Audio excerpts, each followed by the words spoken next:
Episode 296 लेकर आ गया वो एक्स्ट्रा विजन का। चैन बोलता है तो उन लोगों को कैसे बचाए। यू बोलता है उन्हें क्यों बचाना है। चैन बोलता है तुम बोलना क्या चाहते हो। यू बोलता है तुम्हें पता ही होगा ये प्लानिट का हिस्ट्री के बारे में। बहुत सारे स्पीसीज एक्सटिंक्ट हो गए क्योंकि वो लोग चेंजेस को अडेप्ट नहीं कर पाए और साथ ही साथ नए स्पीसीज जन्म लिए। ये चेंज भी उसी तरह है, बहुत सारे लोग मरेंगे और एक नया किरण आएगा। तुम इस पे इंटरफेयर मत करो और सिर्फ देखो। ये साइकिल का चेंज, एवोल्यूशन, डिस्ट्रक्शन और रिबर्थ, ये सब आगे चल के हिस्ट्री का पार्ट बन जाएगा। लेकिन ये आज नहीं होगा, लेकिन इसमें समय लगेगा। चैन बोलता है मैं ये कभी होने नहीं दूंगा।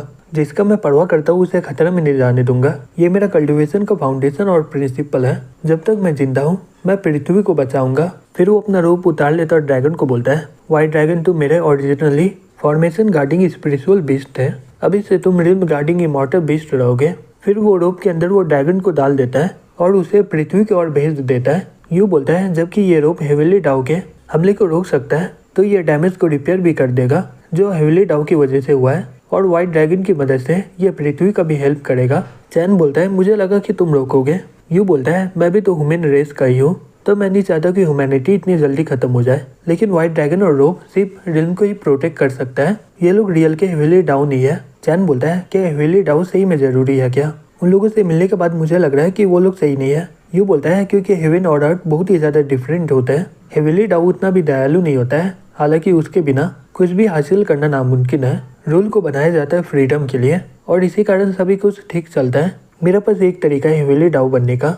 अगर तुम हेविली डाउ बन जाओगे तो तुम अर्थ और अपने लोगों को बचा पाओगे। चैन बोलता है तो तुम चाहते हो हेविली डाउ बनने के लिए, तो तुम ग्रैंड इमॉर्टल 5 वीकनिंग के पीरियड को चुने क्यों। यू बोलता है हेविली डाउ बनना मतलब कोई भी फीलिंग नहीं होगा और मैं बहुत सारी चीजों से अटैच हूँ। मैं हेविली डाउ बनने के लायक नहीं हूँ।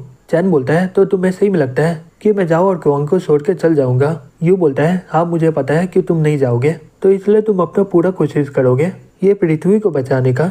अगर तुम हमेशा के लिए बचाना चाहते हो तो तुम्हें हेविली डाउ बनना ही होगा। तो बताओ चैन क्या तुम हेविली डाउ बनोगे क्या। चैन बोलता है मैं अच्छा, दयालु और इम्पेशेंट इंसान नहीं हूँ, इसलिए मैं हेविली डाउ नहीं बनूंगा। लेकिन पिछला वाला हेविली डाउ रूल को वायलेट किया है। इमॉर्टल रिम के हेविली डाउ अपना डिजायर को बाहर ले आया है। अभी हेविली डाउ बिना कोई वजह से मुझे मारने का ट्राई कर रहा था। वो लोग भी हेविली डाउ बनने का लायक नहीं है। यू बोलता है वो लोग अपना प्राइस पे कर लिए है। चैन बोलता है लेकिन मुझे अभी भी एक्सप्लेनेशन चाहिए। मैं हेविली सेज एम्पायर को कहाँ पर खोज सकता हूँ। यू बोलता है जितना मुझे हेविली सेज के बारे में पता है, जो भी रूल को डिस्टर्ब करता है वो उसे मिटा देता है। जैसे व्हाइट स्क्रोल में डस्ट लग जाता है उसे ब्रश से साफ किया जाता है ना, वो उसी तरह रूल को ब्रेक करने वाले को साफ कर देता है। उसके पास जाना मतलब मौत को बुलाना। चैन बोलता है वो मुझे कचरा और कुछ भी समझे, लेकिन मैं अपने आप को कम नहीं समझूंगा। वो मुझे कमजोर समझने के लिए वो बहुत ही ज्यादा भरपाई करेगा इसका। तभी कुछ देर के बाद जाओ उठ जाते और चिल्लाते हुए बोलती है चैन नहीं। फिर वो अपने आसपास देख के बोलती है मैं जग गई, स्टार डेल में तो कुछ हुआ भी नहीं है, रुको तो चैन का क्या हुआ। फिर वो भागते हुए बाहर आ जाती है। जियांग उसके पीछे जाते हुए बोलती है हे जाओ। चैन वहाँ पर होता नहीं है, लेकिन कुछ लड़कियां वहाँ पर बातें कर रही होती है। तभी वो लोग जाओ को देख के बोलती है हे जाओ। जाओ अपना ऑरा का इस्तेमाल करती है और बोलती है चैन चला गया है, वो स्टार रिम में नहीं है। वो जैसे ही यहाँ से गया वो मेरे ऊपर से सिल को निकाल दिया है। White dragon realm guarding immortal beast बन चुका है। जो बोलती है इन भाई बोल रही थी कि यहाँ पर कुछ चेंज हो गया था और चैन स्पिरिचुअल आर्टिफैक्ट और व्हाइट ड्रैगन का इस्तेमाल करके सभी को बचा लिया। जाओ बोलती मुझे महसूस हो गया था हेविली डाउ के सामने चांस बहुत ही ज्यादा कम और बुरा भी है, लेकिन हमारे लिए ये कंप्लीट डिजास्टर है। चैन एक बार फिर से अपने होम टाउन और लोगों को बचाया जिसे वो अपना मानता है। डाई बोलती है वो ये सब करके कहाँ चला गया, वो कब आएगा, और वो कुछ बोला भी नहीं है। जोहर बोलती है यू भी कुछ बोल नहीं रहा है, हम लोग जितना भी उसे पूछ रहे हैं। फिर बोलती है मुझे चैन की एबिलिटी पे पूरा भरोसा है, लेकिन मुझे उसके बारे में चिंता हो रहा है। जियांग बोलती है वो अब जिसका सामना करने वाला है वो हमारे अंडरस्टैंडिंग और पावर से बहुत ही ज्यादा ऊपर होगा। हम लोग उससे बहुत ही ज्यादा दूर जाते जा रहे हैं। जाओ बोलती है लेकिन तुम सभी लोग उस पर भरोसा करती हो ना, उसके अलावा ये उसका घर है, कोई फर्क नहीं पड़ता है चैन कितना दूर गया हो, वो एक ना एक दिन यहाँ पर वापस आएगा ही। डाई बोलती है हाँ हमें उस पर भरोसा है। फिर हमें एक लड़के को दिखाया जाता है, वो गुफा की ओर जा रही होती है और अंदर में एक बूढ़ी औरत मेडिटेशन कर रही होती है। जी बोलती है मास्टर मैं वापस आ गई, ये रहा आखिरी प्रोजेनेटर ब्लड 99% का, मास्टर अपना प्रॉमिस को याद रखना। फिर वो ब्लड को बूढ़ी औरत के ऊपर डाल देती है। औरत अपनी आँख खोल के बोलती है तुमने बहुत ही बढ़िया काम किया है। फिर वो उस पर हमला कर देती है।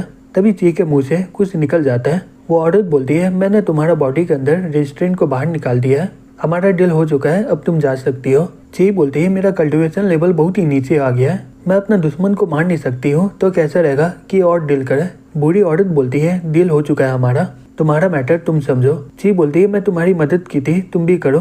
तभी बूढ़ी औरत अपना ताकत का इस्तेमाल करके बाहर फेंक देती है और बोलती है यहाँ पर दोबारा नहीं आना। दूसरी तरफ हमें ची को दिखाया जाता है, वो बोलती है एटलीस्ट ये रिस्ट्रेंट तो निकल गया मेरा बॉडी से, जो जियांग मेरे बॉडी में डाली थी। मैं दूसरा तरीका खोजूंगी अपना कल्टीवेशन लेवल को बढ़ाने का। फिर हमें मार्केट में दिखाया जाता है, वहाँ पर सब लोग अपना प्रमोशन कर रहे होते हैं। एक आदमी बोलता है ये बहुत ही फेमस शॉपिंग स्ट्रीट है पूरे टाइनी स्टार प्रोविंस का। दूसरा आदमी बोलता है यहाँ पर आके देखो, इमॉर्टल इम्पेरियल चैन हमारे स्टोर में आके कुछ खरीदे थे। तीसरा आदमी बोलता है इमॉर्टल चैन हमारी दुकान में आके खाना खाए थे, सब लोग यहाँ पर आके एक और ट्राई करके देखो। ची एक रूम में चली जाती है और बोलती है मैं वापस आ गई हूँ। एक औरत बोलती है तो कैसा रहा। ची बोलती है वो बूढ़ी औरत प्रॉमिस निभाई है, उसने मेरे बॉडी के अंदर रिस्ट्रेंट निकाल दिया है जो जियांग मेरे बॉडी के अंदर डाली थी, लेकिन वो मना कर दी मेरा कल्टीवेशन लेवल बढ़ाने के लिए। मुझे ये प्रॉब्लम को खुद ही ठीक करना होगा। वो औरत बोलती है तुम सही से उससे बात नहीं की होगी, तुम घुटने में बैठकर उससे भीख मांगती, प्रॉमिस करती उसे जो चाहिए तुम दोगी।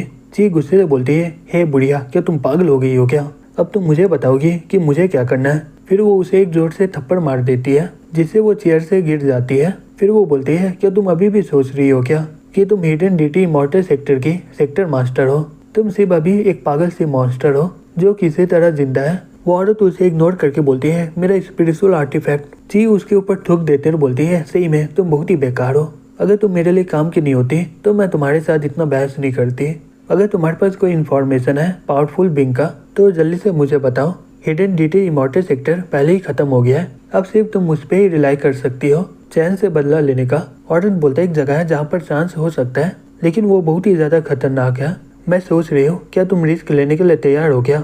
ची बोलती है बकवास बंद करो और मुझे सब कुछ बताओ इसके बारे में, मुझे जानना होगा पूरा, अगर मैं मर गई तो कोई फायदा नहीं होगा इसका। तभी वो उसे इन्फॉर्मेशन दे देती है। ची इन्फॉर्मेशन को ले जाते वो बोलती है यहीं पर रुको और मरना नहीं। वो बूढ़ी औरत बोलती है ये रूल का फ्रेमवर्क है, इसे कर्मा का रास्ता भी बोला जाता है। जैसे ही ची बाहर निकलती है एक आदमी उसका हाथ पकड़ लेता है, बोलता है सिस्टर। ची गुस्से से बोलता है कि तुम पागल हो गए हो क्या, मुझे जाने दो। ल्यू बोलता है तुम कितना समय से लापता हो, मैं तुम्हें बहुत समय से खोज रहा हूँ, तुम कहाँ चली गई थी। ची बोलती है तुम्हें क्या पड़ो इसका, अगर तुम्हें चैन का पेट बनना है तो खुद ही बनो, मुझे इसमें इन्वॉल्व मत करो। ल्यू बोलता है हम लोग एक फैमिली है ना, क्या हम लोग शांति से नहीं रह सकते है क्या। ची बोलती है तुम रहना किसे बोलते हो, एक पिंजरे में बन के अपना मौत का इंतजार करना जहाँ पर किसी का तुम्हारा कोई परवाह ना हो और ना ही कोई पूछे तुम्हारे बारे में और तुम कुछ भी ना कर पाओ। ल्यू बोलता है हे तुम क्या बोल रही हो, मैं तुम्हारे बारे में परवाह करता हूँ, तुम इसमें बहुत ही कुछ कर सकती हो, तुम दोबारा से कल्टीवेशन स्टार्ट कर सकती हो, घूम सकती हो और अपना दुकान भी खोल सकती हो, जाओ इसके लिए तुम्हें कभी रेस्ट्रिक्ट नहीं किया है। ची बोलती है तो जियांग मेरे बॉडी में रिस्ट्रेंट क्यों लगाई थी। ल्यू बोलता है वो तो सेफ गार्ड के लिए लगाई थी, तुम उसके सेक्टर मास्टर को मारने की ट्राई कर रही थी, तुम्हें तो इसके लिए बहुत ही ज्यादा खुश होना चाहिए कि वो लोग तुम्हारा जान नहीं लिया है। ची बोलती है जाओ तुम उसके पपेट बनो। ल्यू बोलता है सिस्टर वापस आ जाओ। ची वहाँ से जाते हुए बोलती है निकल जाओ यहाँ से।